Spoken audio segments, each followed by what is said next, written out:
Alors, on va voir donc, la kimura de cheville et la clé de talon.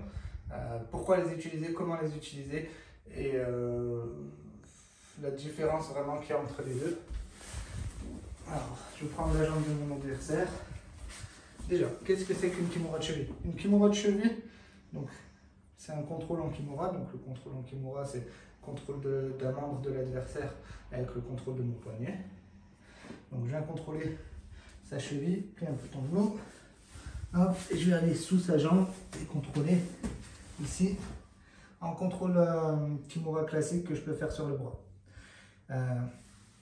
Le contrôle maintenant en clé de talon.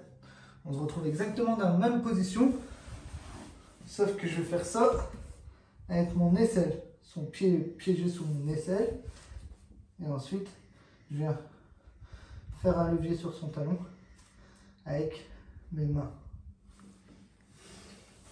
Je passe au niveau des jambes, mais il y a plein de contrôles différents, croisés, à l'intérieur et compagnie. C'est à peu près la même chose en kimura. Mais pourquoi on va faire un ou l'autre? C'est très simple.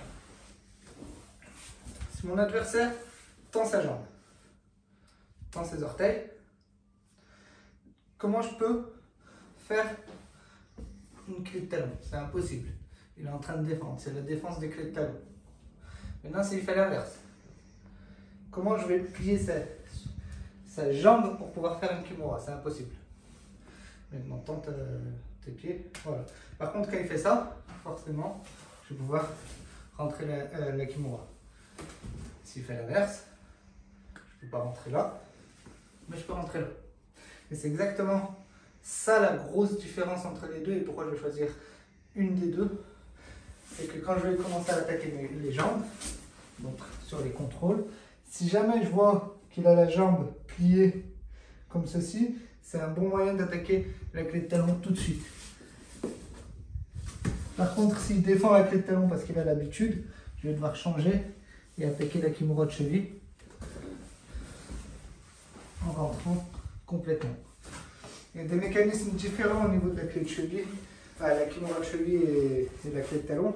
C'est que quand je fais la kimura de cheville, forcément il faut que je rentre mon bras complètement et que je puisse tourner, donc il faut que son genou soit plié. Un bon indicateur du coup d'une kimura de cheville, c'est que son genou est bien plié. Je peux l'aider à le plier en venant appuyer en contrebalancier là, avec ma cuisse ici. S'il tend, là ça va être très dur pour moi de plier. Donc je vais pouvoir rentrer en clé de talon. Il arrive parfois aussi, et ça c'est un deuxième point important sur lequel je voulais revenir. Il arrive parfois que quand je commence à faire la kimura de cheville, il tend et que je ne peux pas retourner sur la clé de talon. Donc là, je commence à attaquer, il tend. Voilà. Là, ça n'a pas de sens pour moi de venir ici parce qu'il va faire la défense inverse. Et là, j'ai rien. Et c'est là où vous voyez, maintenant vous commencez à le voir avec mon sous-messi, vous voyez des personnes qui vont faire la clé de talon avec la tête. Donc là, je suis en clé de kimura de cheville, je commence à plier, il tend tout. Là, je ne vais pas avoir autant de force que lui. Plutôt que descendre ici, je vais venir descendre ici.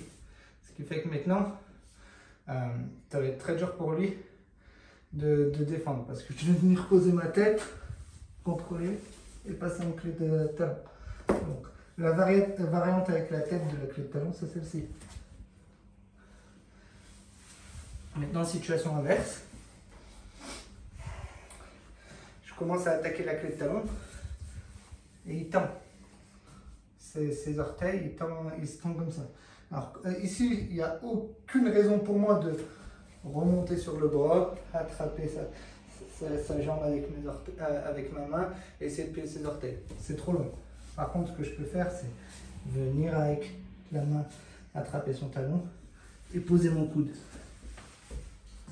Et là, je suis en kimura de cheville. Hein. C'est vraiment une kimura de cheville. Hein. C'est juste le contrôle qui est différent. Il y a une règle simple. Hein. Si je commence à attaquer la kimura de cheville avec les mains, je finis forcément par une clé de talon avec la tête. Inversement, si je commence à attaquer la clé de talon classique, qui défend, je peux attaquer toujours la kimura de cheville avec le coude. Donc ça, c'est si on va récapituler. Je suis là, je commence à attaquer la clé de talon, il défend, j'arrive pas, il cache son talon. Ok, bim. Inversement, je commence à attaquer la kimura, il défend, bim. Voilà, c'est la différence entre les deux. De manière simple, hein, on peut utiliser la kimura de cheville pour faire des renversements, des prises de dos, ce qu'on ne peut pas faire avec la clé de talon parce que forcément on est sur les coudes. Il y a d'autres différences encore, mais on pourra les voir après.